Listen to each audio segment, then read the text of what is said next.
host today a very exciting chat between two academic and policy heavyweights on a very timely topic, the EU and China approaches towards digital policymaking.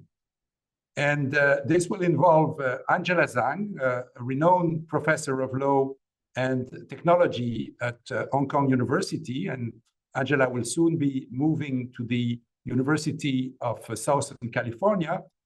Angela has just written a second book titled High Wire. And her book provides rich insights for anyone who wants not only to understand digital regulation, but also more generally how China works. Angela, assuming that you're joining from Hong Kong, good evening and welcome to the program. Thank you very much, Bruno, for having me. And joining from Brussels, Belgium, we have Werner Stengg, senior expert in the cabinet of Executive Vice President Vestager. I personally, and I'm not the only one, consider Werner as one of the fathers of the EU digital policy in the last 10 years. And it happens that Werner has also just completed a book on digital regulation titled Digital Policy in the EU Towards a Human-Centered Digital Transformation. And that will be published in August 24. So obviously we'll be talking about that. Hello, Werner, and thank you for once again having accepted to speak in a CERRE events.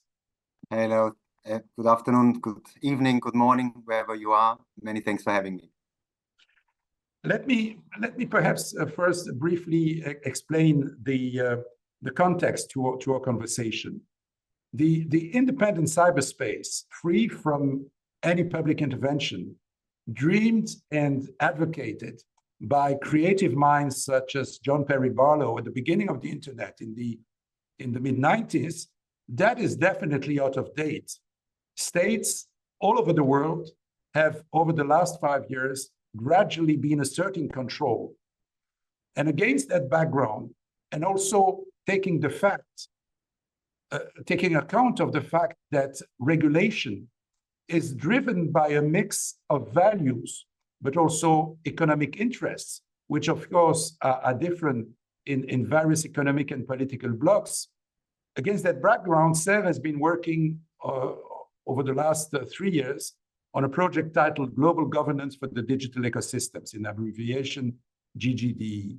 And this project, we compare the different regulatory approaches in the EU, the US, and China.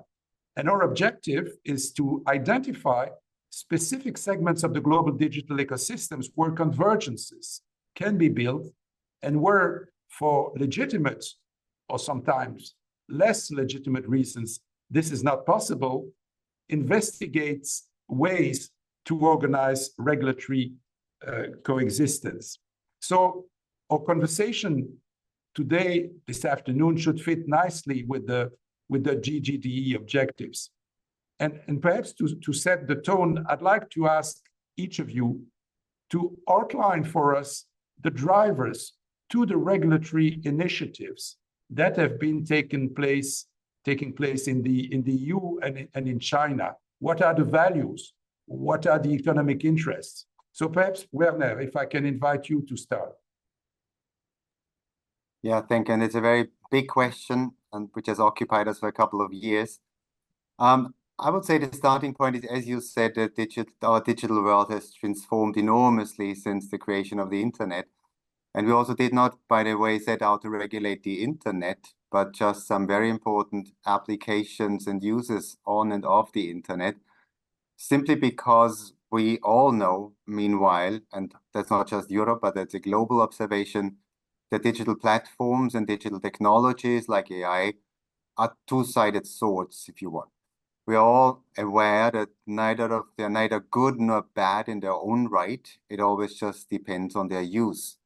And what we tried from the outset was obviously to maximize the opportunities of this digital transformation while minimizing the risks and downsides. And it's very important because we always talk about regulation, but the opportunities and the positive sides are just incredible, which I also try to outline in my book in a way. So it's not about bashing tech companies or saying that the digital transformation or AI is awful and terrible and dangerous, because if used properly, when it empowers each and every one of us, it empowers companies, it increases the quality of our life, it may help us solve important societal questions like climate change or getting to better health and education. But at the same time, what we did in Europe, we focused on what we call trustworthy and human-centered digital transformation. So the point is that, as we all know, all of this is very much data-driven and very much also driven about personal data, all of our data. And what is obvious, what we all know, is that this enables at least two things. The first is sort of that we are being tracked and traced. Whatever we do, every step we take as consumers, as citizens, as employees, whatever it is, but not just our steps and what we buy and what we do, but also our thoughts, our opinions, our fears, things that we search online, where we may give away through our searches more information than our closest friends and family would know about us. We just tell to the internet what our biggest fears are. At the same time, of course, all this data-driven internet allows others to manipulate us at an unprecedented scale, to discriminate against us. So just to conclude in this first introduction, I think that the big temptation that is out there based on all of this is for private companies to make money, obviously, on the back of all of that, but also then for bad actors to use all that information to do harm to us in many different ways. And for governments, obviously, they could use the same tools and technologies and richness of data to try and exercise total control over us. And that is what we would try to tackle with our policy. Angela, what are the main drivers of the Chinese regulatory policy towards digital? In your book, you mention what you call a dynamic pyramid model of regulation. Can you elaborate on that and explain to us what you are describing? Right. Yeah. I mean, yeah. So in this book, High Wire. Oh, can't see. Yes.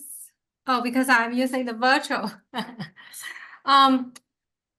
So in my book, which is just released in March this year, and I guess it's not available on Amazon in Europe, but it should be. But the Kindle version is available now.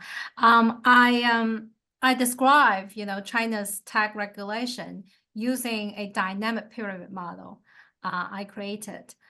So what Werner just mentioned, all these problems regarding the digital platforms, these are the common issues, common regulatory challenges faced by all governments in dealing with platforms, and China is no exception. And China is home to some of the world's largest tech firms, and particularly China's own homegrown tech giants like Alibaba and Tencent, right? And now going back to your question about, what are the main drivers? Why would China want to discipline its own national champions, right? And let's not forget, it was the Chinese government that erected this great firewall that blocked European and US social media businesses from operating in China in the first place, that partly helped foster China's own tech companies, right? I mean, tech giants, right? I mean, and in fact, before 2020, China's tech regulation was very lax. So, and if anything, this great firewall as a trade barrier for foreign rivals to enter into Chinese market. So in a way, the Chinese government almost deliberately want to create this very lax environment, regulatory environment, very business-friendly environment in order to foster its own tech firms. But there is a big shift of the policy wind since late 2020. And that actually had to do with the IPO of Ant Group, which is China's largest fintech company. And what really worries the Chinese regulators at that time was the scales and the size of Ant plus its business model is going to pose systematic risk to China's financial stability. So despite a lot of the drama speculation that was described in the foreign media press, I actually have great sympathy for the Chinese government in trying to suspend Ant's IPO. And this is something that maybe other foreign jurisdictions, including the EU, haven't experienced. It's because when the platform has grown to be such a huge size, it's not only posing a threat to public discourse, right? I mean, create all sorts of social problems. It's actually threatening financial stability, right? It was at the point that was really the tipping point when the Chinese government started to initiate a massive crackdown against its own companies. And the crackdown was very harsh, and very dramatic, and very intense, and lasted for 18 months, nonstop. Investigations, new legislation introduced, and generated a huge backlash in the financial market, and eventually caused the government to reverse course. So the dynamic pyramid model I described basically help explain, this is a framework to help explain what has happened in China. I mean, why do we see such a dramatic shift of policy swing? What are driving this? And what are the consequences of this crackdown, right? And this model is actually very versatile, not only help explain tech regulation, but all sorts of policy challenges the Chinese government is facing today. So this model has three major features I describe in the book. First is a hierarchy, which I use to describe the regulatory structure. It's very hierarchical because it involves players situated in different tiers of the regulatory system.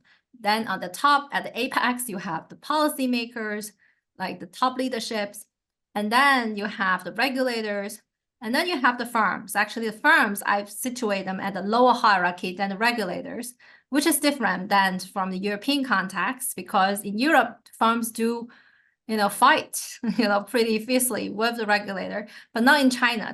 They are very subordinate to the regulators. And then in the bottom, you have the public, the platform participants, right? So we have this very hierarchical, tightly controlled regulatory system. And this actually results in a paradoxical phenomenon, which I already alluded to already, that you see regulators either do very little or do too much, okay? Now, before 2020, there was very little intervention into the digital sector. You see the number 1, number 2, number 3 firm merge, and there was no merger control. This will be unthinkable in the European context, right? And as a result, that was really the reason, one of the major reasons why we see the rapid suspension of companies like Alibaba and Tencent, and eventually they own almost, the entire Chinese tech sector. And the reason is that, initially the Chinese government was very supportive of the internet industry because of enormous benefits that Werner just already mentioned, right? But then because of Ant Group's IPO, when it was a wake-up call for the Chinese government and policymakers to realize, look, this thing is getting out of control. It's threatening financial stability, which touches a sensitive nerve of the Chinese government. So you see then regulators all flopped to initiate very intense regular enforcement, right? Then they are on the side of doing too much, right? So this leads to this paradoxical phenomenon. They either do very little or do too much. And that leads to a second feature I call volatility in the regulatory process. And in that, you tend to be characterized by cycles of regulatory tightening and regulatory easing. And compared with Europe, I do see that there is way more dramatic regulatory pendulum swing in the Chinese context, right? There was 18 months of very, very harsh regulation, very active enforcement and legislation. But then eventually they changed course abruptly in early 2022, and now we swing back to a very lax stage of regulation. So that leads to the third characteristic I describe in the model is fragility.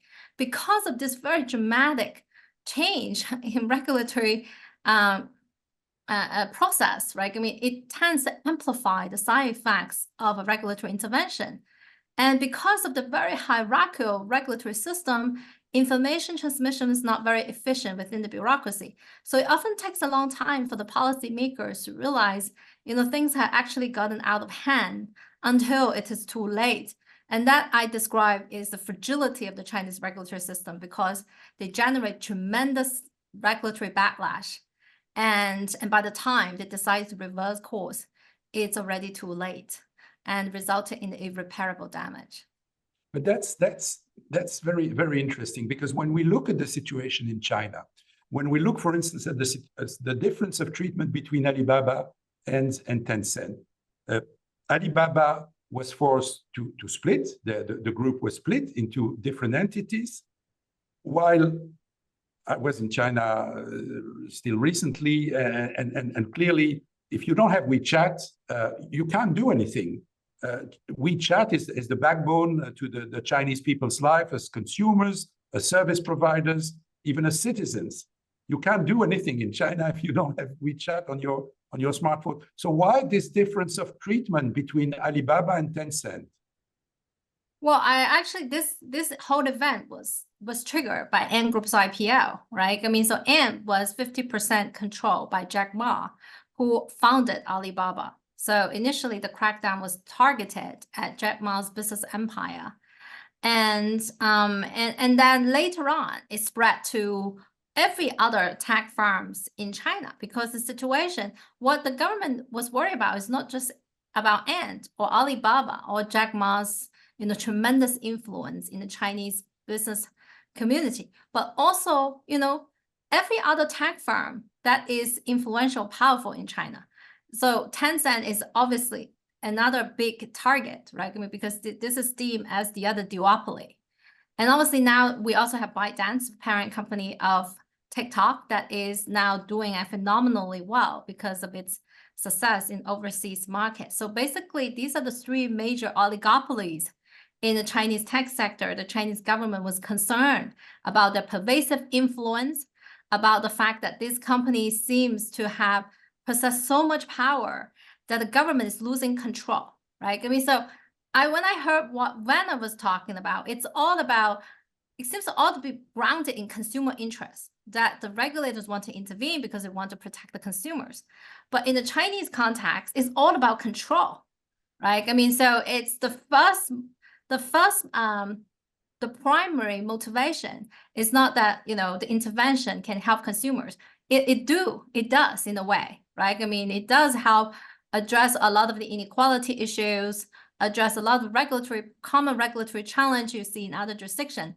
But the main motivation, however, is help the Chinese Communist Party maintain control over these firms, right? And because that we can see it very clearly from how this crackdown was triggered. So the issue is not really economic dominance. It's more the general influence and the role in society that those big platforms can play. But you cannot, these two things are closely integrated because of their dominance. They were able to exercise that kind of influence. They become influence empires, right? I mean, so, and obviously even with Alibaba, the government has now ordered this company to restructure themselves, right? The funny thing is there has never, ever been any formal legal sanction on this company telling them you need to divest your assets from non-core operating area, you need to break yourself up. There was never, ever any formal intervention. But these firms understand what they need to do.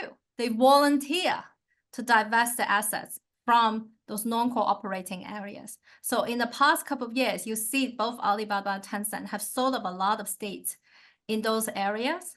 And some of these assets were acquired by state institutions. So we are now seeing this phenomenon of private retreat and state advance, right? Now with Alibaba, technically, this still remains one firm. So even though they split themselves into six units, they are still one single business, except that they call themselves 6 independent units, but actually it still belong to the same owner. So from an antitrust standpoint, it doesn't really change any of the competitive analysis. I just think that they did this cosmetically to look good, from Beijing's standpoint, that this firm is trying to, branch out, and then it will not be so big, right? I mean, in the South, it looks like a breakup, but not really a breakup.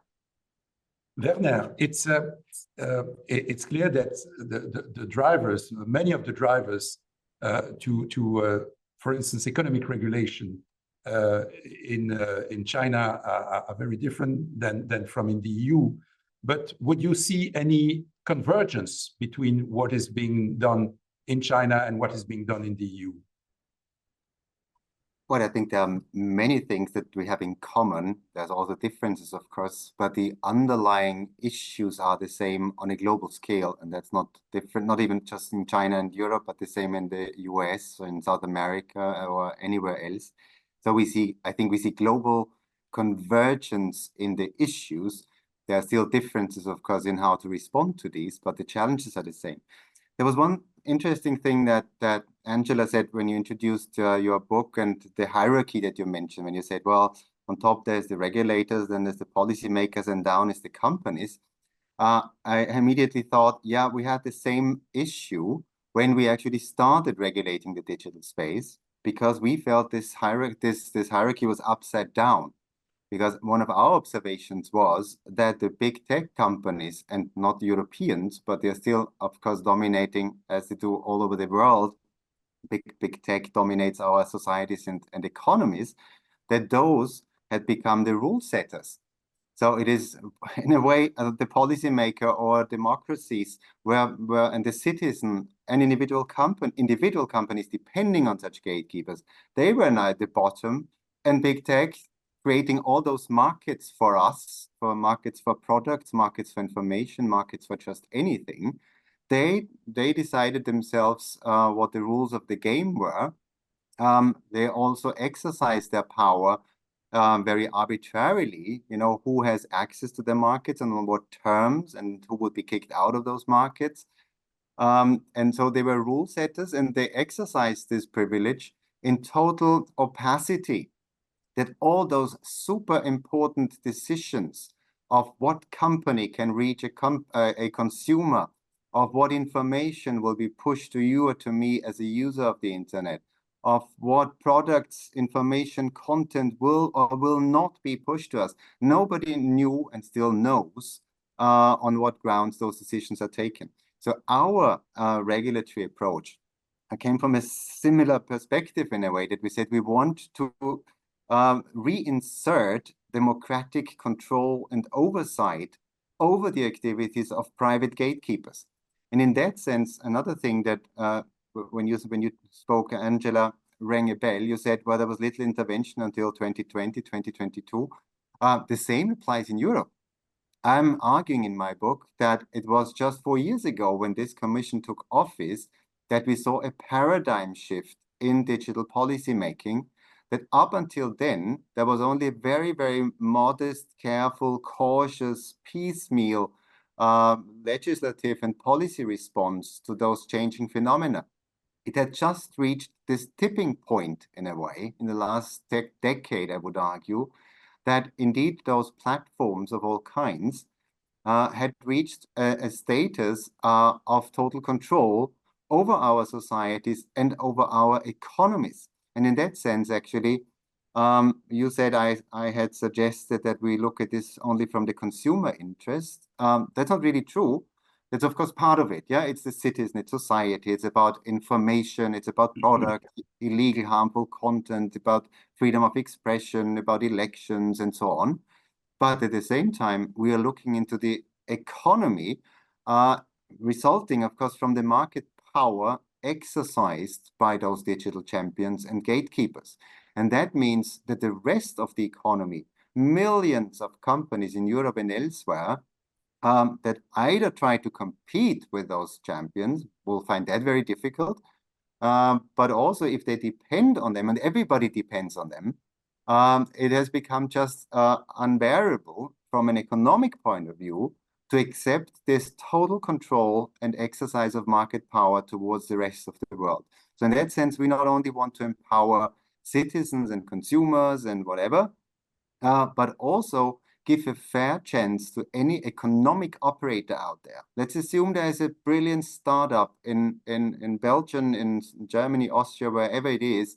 They should have a chance to reach the consumer. If they have a great idea, they should not be killed immediately or bought or kept away from a possible customer base. So paradigm shift, hierarchy upside down, and empowering and enabling anybody from citizen to companies.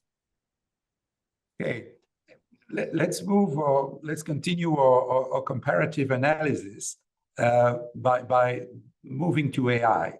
AI, of course, is an important digital topic being subject to a lot of attention from regulators and policymakers. It's an area where we at CERRE, we've been working on for many years, including recently on the AI Act and the AI Pact, but also, I said, within the framework of GGDE on these global efforts at the G7 in Hiroshima, the Pact, the G20, and the UN level, just to mention these.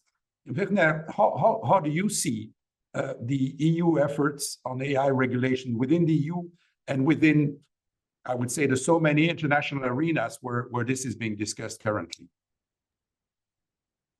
I would actually go beyond AI regulation, if I may, and complement a bit what I said before when you asked us about the drivers behind European policy making on digital. Because so far I was focusing a bit on the risk mitigation side of things. Yeah, risks, as I said, to market functioning, risks to fundamental rights, to society, to consumers.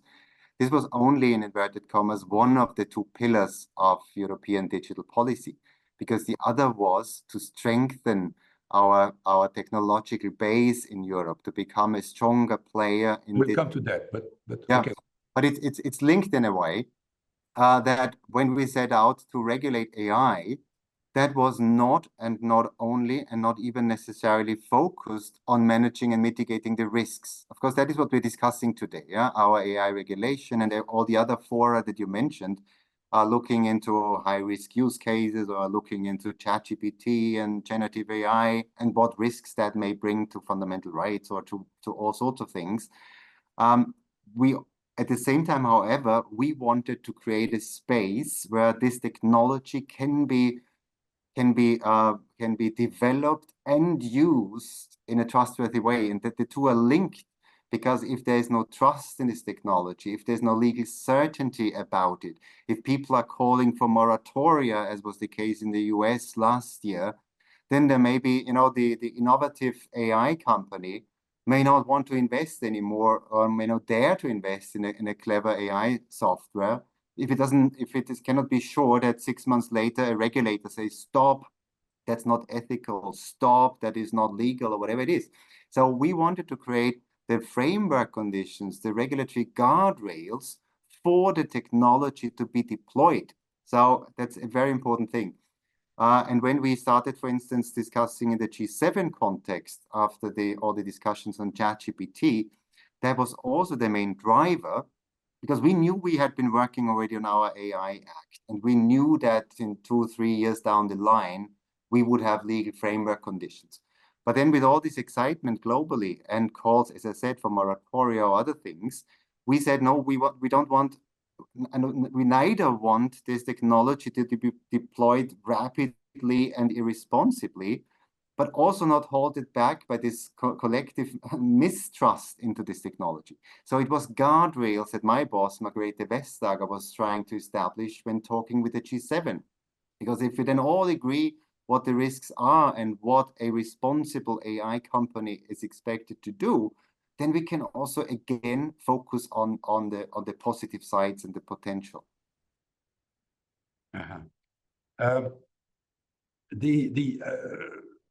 Angela, do you see obviously the drivers in China are very different, aren't they? Yes, I mean, I do want to show you the cover of the book, but I don't know whether you can see it. Look, no, that's bad. No, no. Look, I mean, the reason is because on the book cover, there's a man walking on high wire. So I just want to show that, you know, the Chinese government is constantly balancing very competing interests. So making a very delicate balance when it comes to digital regulation, and AI is no exception, right? I mean, China is actually one of the country, I would say among US, EU, it's actually the most proactive actor in regulating AI. And in many ways, it was very, very quick to introduce legislation. If you may recall, in 2021, China have already introduced a very comprehensive regulation to regulate recommendation algorithm. And China was also the first to introduce regulation to regulate deepfake. And China is also the first to introduce the generative AI regulation ahead of the EU. So China already had the set of regulation effective in August last year. It's called the interim measures for the management of generative AI. And by the way, China is the first country and also the only country I'm aware of that have imposed a licensing requirement for AI service providers to introduce generative AI services to the public, right? I mean, so despite very strict requirements under EU's AI Act, EU does not require a license for firms to introduce AI services. So that gives people the impression that China is very strict and China, you know, wants to be an empire in AI legislation. And my argument is I actually challenge this kind of prevailing perception. Just like the man walking on high wire, the Chinese government, on the one hand, they do want to impose quite strict regulation with AI generative output because of authoritarian government's inherent insecurity about information control. And I would say this is the major motivation for the Chinese government to introduce and be so proactive in AI legislation. I will even go as far as to say that if China does not have that concern about information control, it would not be so, it will be very slow to introduce digital regulation, just similar to the consumer tech regulation. Before, it was very piecemeal, it was very lax enforcement, right? I mean, there's very little going on. Also, another example is how China regulates facial recognition technology. To this day, we haven't yet have a comprehensive set of legislation that is effective in regulating facial recognition, because with that technology, China's government does not need to worry about information control, right? So you see, that was what is really the main driver pushing China behind. But on the other hand, you know, China also wants to reap the enormous benefits that is brought by AI. And China has been estimated to be the country that will be benefiting most from AI because it's such a big manufacturing country. And now with this very intense US-China tech rivalry, the Chinese government really want to double down on AI development, considering the gap between US and China is actually widening, right? I mean, so how does the Chinese government balance these two things is actually a tremendous challenge. Now, in what we observe with China's AI regulation in the past year is the Chinese government actually has leaned towards development rather than regulation. And even in its latest generative AI legislation, the government has significantly watered down many of the stringent provisions proposed in earlier draft. In a way, I saw the EU has also watered down some of the, removed some of the stringent requirements in the parliament's version last summer, but the China went way, way further, right? And then it also incorporated a lot of the industry-friendly language, closely integrated its industrial policy with the law, which is something that you don't see in the EU AI Act or in the US executive order, that you see very explicit industrial policy language in the law, trying to send a very strong signal to the industry that the government is pro-growth, the government will give you a nurturing, friendly business environment, will adopt a cautious and tolerant approach, despite the fact that we do need to maintain information control. We do need to continue with this license regimes to make sure that the AI generative output is aligned with the political values of the Chinese Communist Party. But let me ask you, because I'm thinking always in trying to identify possible convergence between our regulatory developments across the world, and in particular between the two blocks. And obviously we see that in regulation, the reality and the political reality is not necessarily binary. I'm referring, for instance, to the fact that earlier this month, the US and China met in Geneva to discuss how they should regulate what they call advanced AI system, which is a phrase from the Hiroshima process for what in the EU is called general purpose AI, or elsewhere generative AI. And then I saw that also China signed the AI safety-focused Bletchley Declaration, and China was present at the post-Bletchley summit organized by the South Koreans a few weeks ago, even if eventually they didn't sign the final declaration this time. So it's complicated to understand where China is really wanting to go regarding these international efforts towards convergence. Angela. Well, I mean, China definitely wants to have a voice in international AI governance. And well, for two reasons. First, there is enormous commercial benefits to be the standard setters of AI technology. China already learned this benefits, right? Means from how Huawei have successfully set a lot of the standards for 5G technology. And because being a standard setter is really the golden standard for you to succeed in the tech sector. Now, second, China also wants to rally more support from the international community that what the US is currently doing by boycotting China's access to the most advanced NVIDIA AI chips is not fair. From a global international standard, you're cutting off China from the AI, the most crucial part of the AI supply chain, right? So China trying to be the leader of the global South in rallying the developing countries to support its stance that developing countries should have their voice in setting AI global governance. It shouldn't be just the G7 that is doing that. So I think that explains why China is so active in international stage in participating in this kind of global governance network. Mm-hmm. But obviously, it also faces a lot of challenge. But so far, China has only mostly succeeded in participating in those UN affiliated associations and events, right? I mean, China is excluded from a lot of the AI international organizations, or all the pre-existing international organizations, because China is not part of the game. Werner, how do you see what Angela just said about China's role and the interactions between China, the EU, other players at the international level regarding international efforts towards convergence? Oh my God, that's a big question. And there's also been a lot of evolution, of course, in the last few years on that, if I may probably start with that, because we had not discussed this 4 or 5 years ago.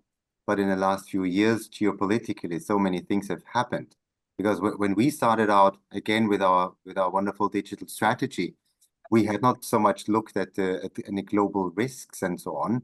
We had looked mainly at our own sort of continent and said, well, not only do we want to mitigate risks that I already explained, but we also want to become more competitive and use the technologies and so on. Then came sort of the first crisis with COVID. Then all of a sudden we talked about things like resilience and supply chains and value chains. There was still a purely, if you want, economic consideration, sort of, oh my God, if we don't have enough microprocessors, we can't even build cars anymore.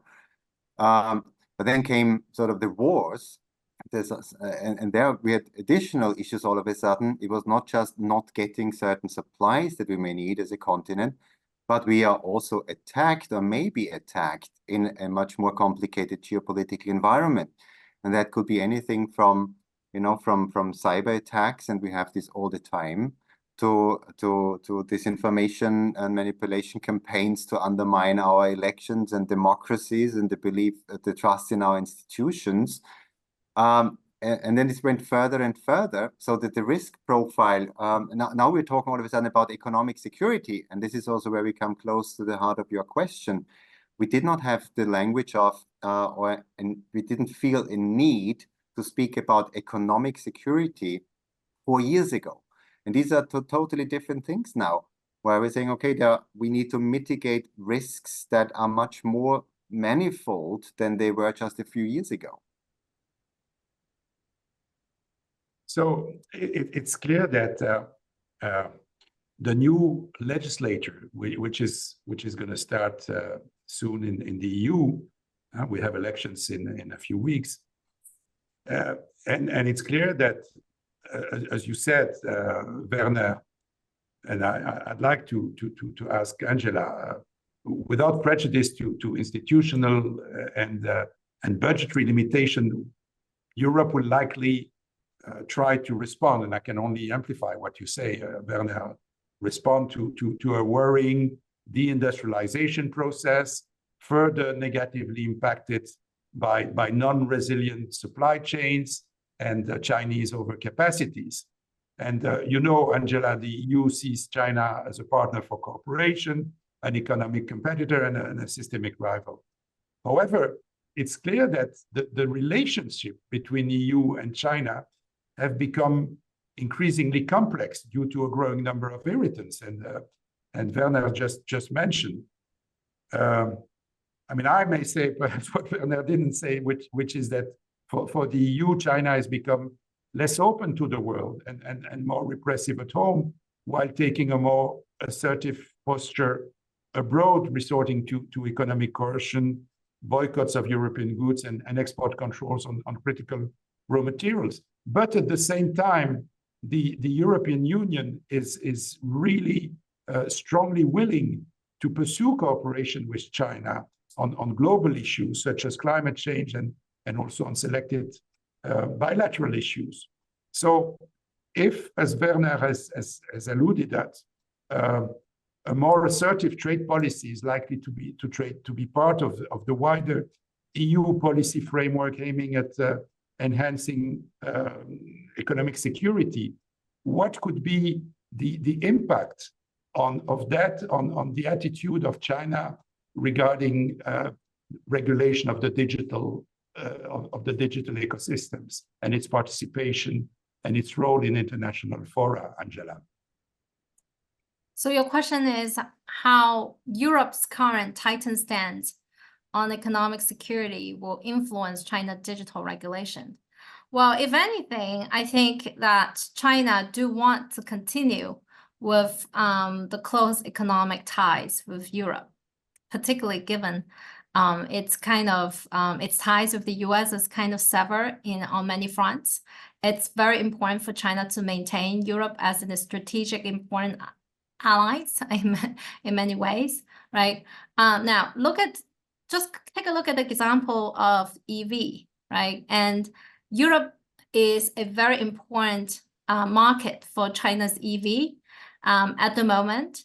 And despite Europe's concern about China's EV imports, China has still been able to successfully kind of conquer the European market, which it has never been able to do, penetrate the US market. It has very limited presence in the US. So despite the fact that Biden administration has significantly increased tariffs on Chinese EV in the US, it actually have quite little negligible impact on China's EV sales because China never was able to penetrate it into the market. But Europe is big for China, right? I mean, so if you think about that, you can see, China actually have a strategic interest in actually liberalizing a lot of its digital regulation because as China become more closely integrated with the rest of the global economy and with more Chinese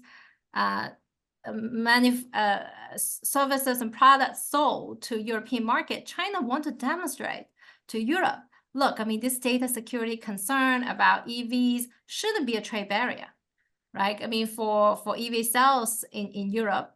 And for the same reason, China is willing to relax its data security regulation over foreign EV cars in China. Just on the day when Elon Musk landed in Beijing a few weeks ago, China relaxed the restriction on Tesla in China, right? I mean, before that, Tesla's car was restricted to enter into a lot of the government premises, stay on farms, sensitive government areas for data security concern. And now China has relaxed all these restrictions. I think partly is that China's determination to show to the world that data security, this kind of digital regulation shouldn't be a trade barrier. And for the same reason, other jurisdictions shouldn't ban Chinese EVs on similar restrictions, right? I mean, so actually China's regulatory pendulum now has swung to another extreme, being very lax, not just driven by domestic concern about economic slowdown, but also driven by its concern that, you know, now China have more export to the rest of the world, right? I mean, similarly, TikTok has done very well in the European market as well, right? I mean, so I actually see the trend that China will actually relax some of the regulations. Thank you. Werner, I don't know if you want to react to what was just said, but I'd like also to ask you, how do you anticipate the impact of this economic security agenda, which is going to be very present in the next policy priorities of the next Parliament and Commission? What will it mean in terms of impact on the digital policy that the EU will pursue, in particular in the global fora? Well, I think first of all, what we will see and we will continue to see, and you're quite right, this will also be very important in the next mandate, is much greater risk awareness. And some people have said Europe has been too naive much longer than the US, and you can have different views on that. But I think that has become much more, as I alluded to already before, awareness of downsides and risks to totally uncontrolled open flows. Europe stays and has got to stay globally open. We are a trading continent. Our prosperity, our success has always depended on our access to global markets and also our inputs from global markets. That's not changing. Of course, we experimented a bit with language like, you know, technological sovereignty, with open strategic autonomy and all sorts of things. But they are a reflection of reality, of course, yeah? So sometimes now I think what we do see is not a closing in that Europe says, oh my God, now we are not trading anymore with anybody. On the contrary, what we always say and will keep saying is that we will partner with whoever shares our concerns, our values. So we're not going it alone. But still, we have, of course, also seen some, since you mentioned EVs, for instance, we have also developed new tools in Europe that we didn't have before. Just one example, the foreign subsidies regulation, where we said it's not just, if we cooperate internationally with our partners, it's not only an issue of values, it's not only an issue of mitigating risks, it's also an issue of fairness. You know, in the good old days of trade policy, we spoke about reciprocity and that sort of stuff. And I was a textile negotiator and did lots of negotiations with China 25 years ago. But now we're also talking about fair competition globally. If there is massive Chinese investment in Europe, and a lot of that is supported by massive state aids, this is just not fair competition between trading partners. This is where we said stop. And we gave ourselves a tool to say, well, if there's participation in public procurement here, or if there's an investment in companies there, we need to assure a level playing field on this. So the agenda is here to stay, Bruno. But we know the differences between the EU and China. But I think we all agree that there's a lot of value that the two blocs can still be in business together. So. Right. Without prejudice to security risks, which of course need to be properly addressed, do you think that some kind of coexistence between specific regulatory regimes in digital can be organized at bilateral or global level, Werner? Well, first of all, I totally agree with you, and that's what I meant, that our default is global cooperation and global trade. It's just that probably the number of conditions or risks that are being looked at has grown over time. So it's not unconditional, but there are certain risks need to be mitigated and certain conditions need to be met for this to reach the full potential bilaterally, if you want. Globally, also on AI, coming back to a previous question of yours, of course, we are saying the more, the merrier, and also on the general purpose and general purpose AI front. It's a bit of concentric circles probably, because within Europe, of course, we do what we do as legislators, where we have total control and where we say, well, whoever places stuff on the European market or uses that stuff on the European market, we of course have the legal possibilities to set the terms and conditions for that. But then going out, the more we can share with other partners globally, the better. This is why we did the G7. This is why we also went to Bletchley Park, obviously. So as long as we agree on values and the like, the more we should do together, because those technologies, again, have a global reach. And if bad technology or dangerous technology is developed at scale somewhere else, that concerns all of us. So if we have dialogue with China on this, of course we have dialogue with China on this, but depending always on who we talk to and on what topic. I have the same question for you, Angela. In 2021, when China unveiled its data protection law, the PIPL, everybody noticed a clear attempt to align with the GDPR, with similar definitions for personal information and to some extent individual rights. Now, we were also in our project on global governance for the digital ecosystems at CERRE. We also noticed, for instance, that there were some similarities between the Digital Markets Act economic regulations objectives and what the Chinese government is trying to achieve in terms of competitive markets. And I think this is interesting because obviously it gives us an avenue to organize coexistence in case alignment is not feasible. So what do you think about this? Does China think that it'll be able to reach, can we envision a situation where China and the EU could align or understand each other on digital topics like platforms regulation or data privacy? I do think that there is space for alignment, but it's limited because of the utility function. The policy priority of these two jurisdictions are very different, right? I mean, from what I understand from Werner's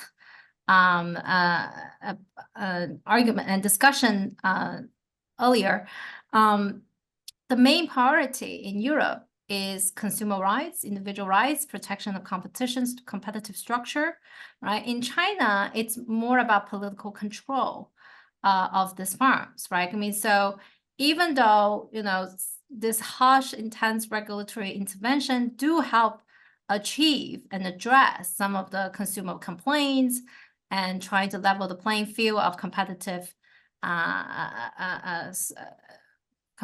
competition and help lower entry, right? I mean, it does achieve similar objectives as you see in the EU, but the primary motivation is very different.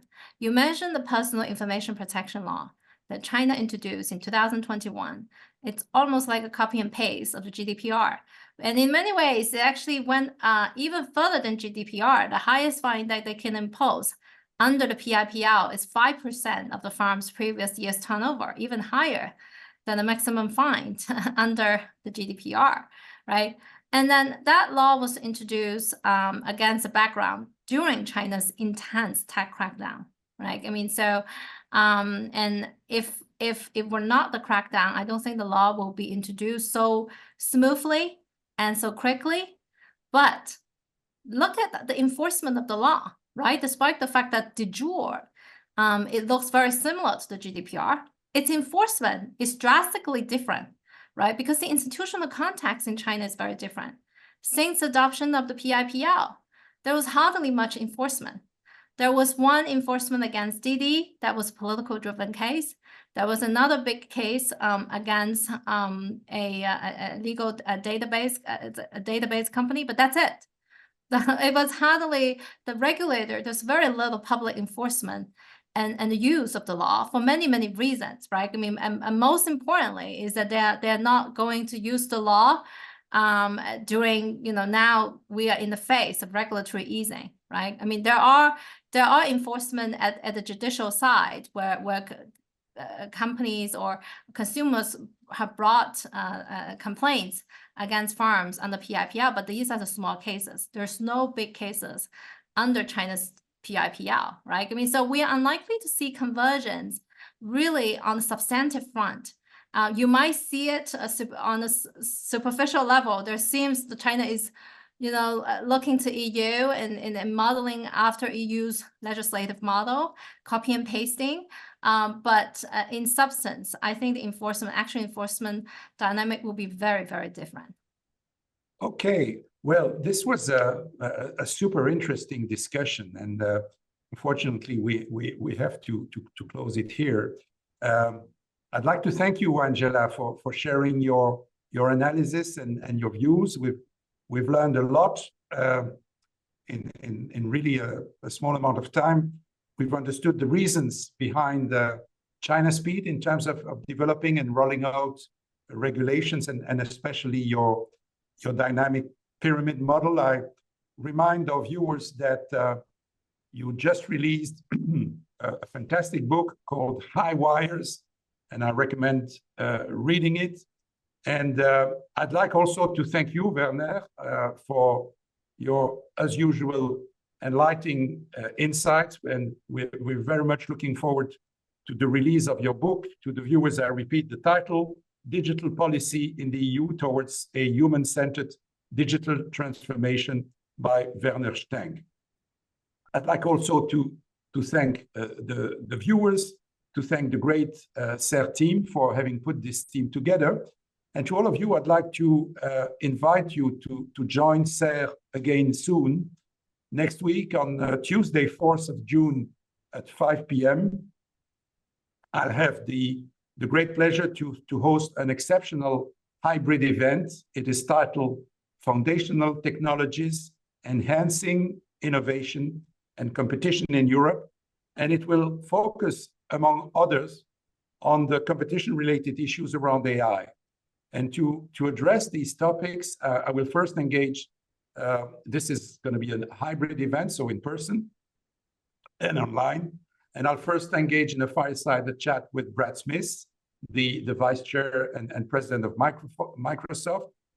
And this will be followed by a stellar panel that I will moderate, and which will include Smith, Benoît Cœuré, the chairman of the French Competition Authority, Olivier Guerson, the Director General of DG Comp at the European Commission, and Professor Victoria Robertson from the University of Vienna. And I'm really forward. I'm really looking forward to the great interactions.